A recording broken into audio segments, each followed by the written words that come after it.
So in today's video, we are absolutely departing from everything that I normally do in regards to flying FPV freestyle. I am excited to try out all these new things with you. Very fortunate to have gotten back from Rotor Riot Rampage earlier this week. I had such an amazing time and it was great to compete in the freestyle competition. Rotor Riot was insanely generous with the prizes this year. All the qualifiers were hooked up with the Fat Shark Dominator goggles. We got the Walk Snail Avatar HD Pro kit for the VTX to try out, and I'm just super excited. I got it installed in the new Vandy style frame that I picked up while I was out there as well. I just wanted to give this one a try. You guys already know I'm sponsored by Quadmula. I love Quadmula. They take care of me so much. I love their frames. Personally, just the best frames I've ever flown. But I'm really looking forward to try this out, especially with the whole toilet tank design. Really looking forward to trying out the new Hype Train P2X motors that have recently come out. These are 2306.5, so that's different than what I normally use, which is 2207. 1985 kV I think is a super sweet spot for freestyle, and they're just absolutely gorgeous. Like the matte black with the gold like this, man, they look so good. So really happy to have them on this build. I was lucky enough to score myself a KISS Ultra V2 mini flight controller while I was at Rampage as well. I got this paired up with a Team Motor 60 amp mini ESC that I absolutely love for my 20x20 builds. This thing has been tried and true for me. I've put it through a lot of abuse and it has not failed me once on any of my 20x20 builds. And probably one of the biggest differences is the fact that I'm going to be using the GoPro 11 mini on this build. I normally fly the Session, which I still think is the best overall action camera for FPV. It's just so lightweight. I think the video quality is pretty damn good, but I'm really looking forward to seeing that higher resolution in 5K and the color grading capabilities with a 10-bit color, so definitely excited to try all this out together. Big thank you to Camera Butter for being one of Rotor Riot Rampage's sponsors this year. Because of you, I've got a sweet ND16 filter for the Mini 11. Gonna need that today because it's a bit sunny, and I like to get that little extra level of quality that you get from an ND filter with your footage. And I am so happy to announce that I was actually able to pick up a GemFan sponsorship from Mike himself. GemFan Mike, such a good dude. I love that GemFan is always so involved in the community because that's a big thing that I try to strive for myself. So yeah, I'm going to be trying out a few different GemFan props today. I already know I'm a huge fan of the 4937s. I got to try these earlier this year. Picked some up over at the TDA Barbecue Bando event. And yeah, gonna be flying some of those and trying out some other ones and see what I think. What is up, you guys? We are out here at my favorite field to practice in. We got the big open field that I like to use for my juicy Spangy style.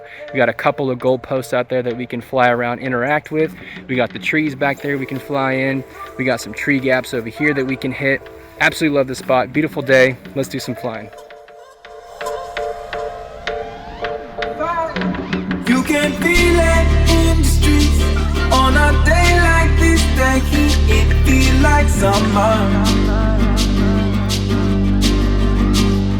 I feel like summer.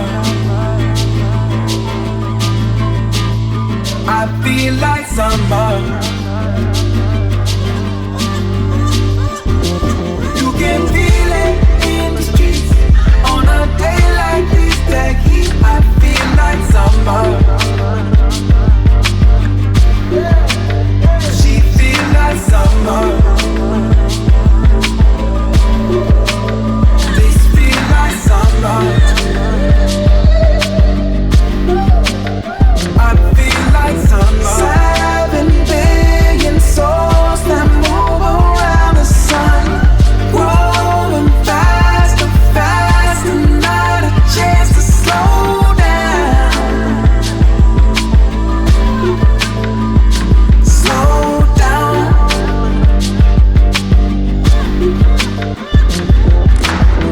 Men who made machines that want what they desire. Parents trying to tell the children, please slow down. Slow down. I know. I know you know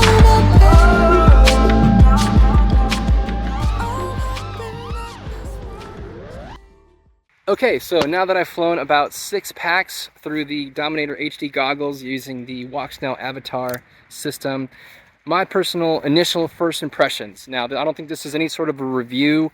I think you really shouldn't be doing reviews until you've actually used the product over a period of time to really be able to tell its like longevity and things like that, you know, durability. I've only been flying out in this field, so who knows if I try to fly, you know, the Walk Snail system in any sort of like a, maybe like a bando location or any place where there's like hard concrete, maybe it'll just instantly die if I have one crash. I don't know. I can't really say that yet, which is why it's not a review. This is just a first impression. With that said, I'm flying out here with a lot of grass. I love to fly in this field, and I love getting really nice and low and juicy with it, because that's kind of what the essence of spaying is. You use the ground as an object, or something that you're flying around. And in this particular case, I felt like walk snail did a pretty terrible job, if I'm being completely honest. I think it doesn't really do a good job of like processing all that texture and then being able to put it in the screens for you. And what that does is it makes it look a little bit muddled, or sort of kind of just pushed together or mushy. I don't really know how to describe it other than that. I know this has been an issue for walk snail in the past, and they've come up with some firmware updates to kind of address that. I don't really think it's quite there just yet. And because of that, my depth perception to the ground felt like it was really off over the grass for sure. So with that said, I think that's definitely a big no. I need my grass. I need to be able to tell how far off the ground I am, because that's just a big part of my style in general. Maybe I could get used to it if I flew it more, but that's just my initial impression. The range and penetration of the system really wasn't too bad, especially considering I'm using omnidirectionals. I would say that it's pretty much equivalent and on par with the OG DJI system. I don't think it even comes anywhere close to what O3 is like. Personally, I think that the O3 system is by far the best in terms of range and penetration through my experience. Video quality is exceptional in O3 as well, obviously. But I would say that this is a pretty comparable, maybe like a side grade, or maybe like another option for you if your alternative was to try maybe like OG DJI, right? Maybe you don't like DJI as a company or whatever. This could be something that you go with instead. And I definitely think it's usable for sure. It's not like it's a system that you can't fly. I don't think like the latency is too bad. I can't really fly around or anything. The goggles were a little bit different for me in terms of FOV.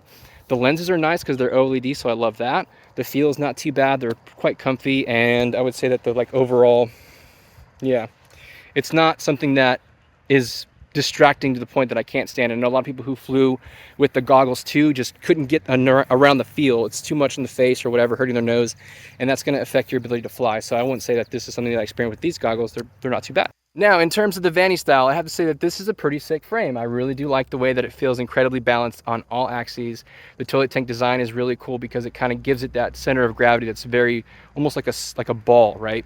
Whereas my standard quads, the benefit I like about that, and why I think I wouldn't really go to this full time, is that I like the feeling of having like an almost sort of like an ass heavy feeling quad, because I use that momentum of the butt to kind of flick when I do, whether it's a flick or some sort of like eject or like a juicy maneuver. It's like you're getting that momentum on the pitch axis, whether it's back or forward or whatever, to kind of get that movement. Really digging the PDFX motors. Those are pretty solid. I think I'm still kind of a fan of the 2207s, but these feel really good. They flew smooth and didn't let me down in any way. I didn't expect them to. So I don't really know how well they'll do as far as holding up durability wise. I've been flying in an open field, didn't really crash that hard today. They didn't burn up, so that's always a plus, but they felt great. So with that said, I hope you guys have a wonderful day. Get out there, enjoy the beautiful weather, because we are in, spring, moving into summer and all that stuff. The sun is out. Enjoy it, you guys. Happy flying.